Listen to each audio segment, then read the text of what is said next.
கீரை துவையல் பண்ணுறீங்களா? என்ன பண்ணுறீங்கம்மா? துவையல் தான் பண்ணணும். துவையல் தான் பண்ணுறீங்க. சரி சரி சரிங்க. களியெல்லாம் எப்போல்லாம் பண்ணுவீங்க?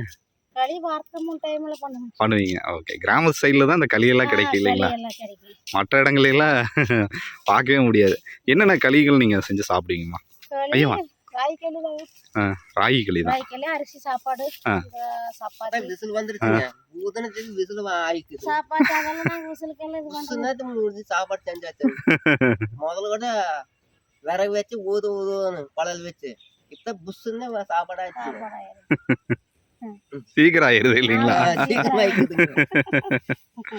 இப்போ நீங்க இதுதான் இன்னைக்கு செஞ்ச சமையல் செஞ்சு சாப்பிட போறீங்க. ஆமா.